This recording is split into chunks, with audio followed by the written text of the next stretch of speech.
to do critical routes, how to do half quick, I mean everything about that radio. You learned everything. P275 is a great school, has good instructors. After P275 you come back, you have OJT at the base, 120 days of OJT on the job training, and once you're back, that's where we test your knowledge. What you've learned at tech school, P275, that's where we're testing you. We're going to take you anytime you go on a cast trip. If you're available, we take you out there with us. You should be available because you're on leave. So you are then the roadman, radio operator, maintainer, and driver. You're the apprentice to JTAC. So you're out there, the JTAC has his mission, he's got to get some controls at the bombing range. You're sitting up with the equipment, you're getting everything ready, you're helping him out, you're his apprentice. And then during the mission, while he's controlling the cast aircraft, if simulated artillery or real helos or anything comes on, JTAC may say, hey, roadman, you got this. You got to be ready, you got to have a radio on that frequency ready to go up, and you got to control it while at the same time letting the JTAC know what's going on so he can deconflict it. You can have a CAS aircraft up here where you got artillery firing here, you got helos down here, you got to separate them all so nobody runs into each other or hits each other. It's a big mess, it's a lot of fun, it's stressful, but that's part of the job. That's what makes it challenging and makes it something you want to drive forward, strive for. So during that 120 days, that's what we're testing you on. You're going out with us, you're showing us your skills, you're showing us what you learned, and you're fully developing them. When you're ready, we put you through a CMR test, Combat Mission Ready Test. That's where we take you out. It can be a 1, 2, 3 day test, who knows. It just depends how much we can accomplish each day. And one of our JTAC instructors will take you out, and they will run you through the wickets. I mean, they'll run you into the dirt with testing your information. We're going to give you like simulated mission yourself. You're going to have to perform, show everything, do everything, and then we'll grade you. If you pass that, you're now CMR, Combat Mission Ready, you're now a deployable roadman or a JTAC's apprentice. The next step, that's the pipeline, that's an average of about a year. The next step is to then go for your ultimate goal, which would be to become a JTAC. So you want to get into JTAC up there. To do that, you keep doing your roadman duties, you keep going out, you're showing improvement, we see that. When we think you're ready, when we think you're a mature enough roadman, we'll put you in a JTAC upgrade.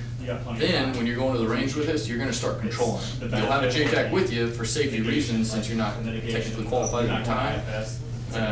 He'll be there to watch over you, over the shoulder you, but you'll be doing a mission, and you'll be learning how to take over the JTAC role. So you'll be trained to that, and once you're ready, and once whoever's training you deems you ready, you'll go to JTAC QC. That's in Vegas. That's for a month, and that's where you essentially learn to be a JTAC. Well, you could probably once you come back from that, you're no longer combat mission ready, but you're a JTAC. Teaching the very basics, so and it's a fully you train up a little more. Once you're ready, they give you your JTAC regulations. It's a very big eval. It's probably the biggest one in your career, your first eval. That's the test if you can be a CMR JTAC. They're going to throw everything at you. Whoever your evaluator is, they're going to take you out there. You're going to run a full-up mission that's most likely going to be force on force. You're going to have, you're going to have an embedded soft team, you're going to have artillery over here, you're going to have an ISR platform, helos, medevac, you're going to have 1, maybe 2, maybe 3 CAS assets, A-10s, F-15s, you might have a B-1 bomber coming on, B-52, which that's easy, you set them up on a 10-mile or a 10-minute run. But anyway, it's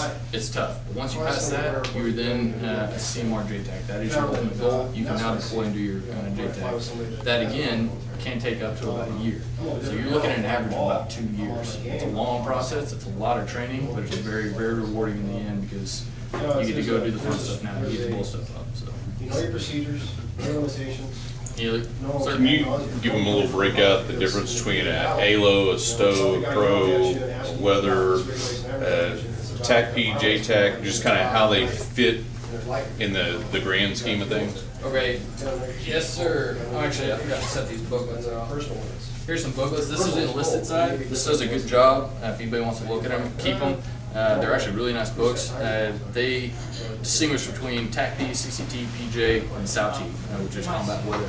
We'll leave these here if anybody wants them. That's the enlisted side. The officers for each one do a similar duty as all the enlisted, but their criteria and as far as their entrance standards, like PT-wise, are a little different. I can get more. If that runs out, I can have more. Now CCT, you're looking at, those guys are attached to a soft unit somewhere. So if you go CCT route, you are going to be attached to a soft unit. and you get to go out with the team, depending what their mission is at the time. Their main emphasis is seizure and control of airfields. Then they do the air traffic control portion. That is their specialty. They are also JTAC, so they can do the casting on the side. That is not their focus, but that is what they can do. That's one of their specialties. That's why they attach them to the soft units. On the PJ side, they're the rescue. You guys know what PJs do. Everybody, sometimes makes fun of them because they're sitting around waiting so much. Well, while they're doing that, they're training, just like we would. They're staying fit, they're staying ready, and if anything ever goes down, if there's ever a stress ball, it happened a few times while I was over there. Unfortunately, a couple of times in a bad situation, the helos went down. But they're the first response, and they have to be trained up not only to do rescue in any type of environment, whether it be water, land, desert, snow, urban, whatever. They've got to be ready for combat as well. Because they're going in. If something went down, more than likely it's combat related, so they have to be ready for that. So on the PJ side, that's where that's going to fall. Now, South T, I don't want to talk too much on combat weather because I actually don't know a whole lot about combat weather. One individual I've met that was South T, he sat around for 2 weeks and never actually got to do anything because they didn't need him. I don't know why they sent him to where they sent him, but I can't tell you a whole lot about combat weather. Do you know much about them, sir? I can't.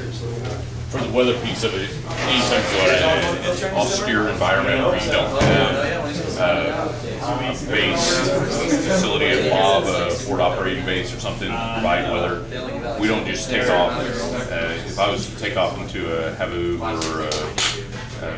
Habu is like a hurricane in Philippines. You don't want to fly in it, but we do. So you need a weather guy there to kind of go, yep, you're screwed. Or you take and you throw that guy in with a combat controller, a couple PJs, and you throw them out there in a 5-man team on yeah, I was a site SNR. for 5 years.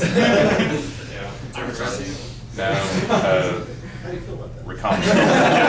That's our team. That was surveillance and reconnaissance. No, we'll just start real quick with You throw them out there, and we set up a airfield Rhino. It's out in the middle of nowhere. 2009 graduated. Combat controllers got out there on their little buggies, drove around, set up an airfield for C-130s, C-17s to land in. They had a weather guy there with his little twisty thing sitting there and going. I stayed there and teaching. See, I got all the technical terms, twisty thing, and then you had the security element that were also PJs that could, as soon as somebody got shot or something, aircraft crashes, helo goes down, they can then go in there and change them up, stick them on the next aircraft, bring them in. So it's a continuous team effort. Whatever the package is, everybody's there. They got a specific function to do that mission. When you got an embedded halo with an army or a foreign country team, he's going to be there where foreign country guy is leading the team and he says, okay, we need bombs over here on this. Then the halo steps in and speaks English, or the pilot speaks to say, hey, I need bombs over here, as opposed to even going through training. It's continuous evolution of tactics. You can always tell when you hear the guy that's crackety voice and he's making some calls and you're like, oh, this guy's training. And then you hear the qualified JTAC that's there doing it. Okay, this is what he really meant to say. So you'll get that throughout the entire process, and you never really know. I mean, the whole, whether he's a Crow, Stowe, ALO, CCT, combat controller, PJ, all you know is you got somebody down there on the ground that needs your help. So you'll go and do whatever you need to get it done. But yeah, I've had a lot of questions about, what's the difference? I dealt with combat controllers, PJs, and voices on the ground. And whether they were TAC qualified, JTAC qualified, combat controller qualified, it didn't matter. I just need some good information from the guy on the ground. Had to answer to a 3-star general in the middle of a briefing. We send some bombs in, and of course, somehow targets went astray. killed the wrong people. They probably still need to be dead, but they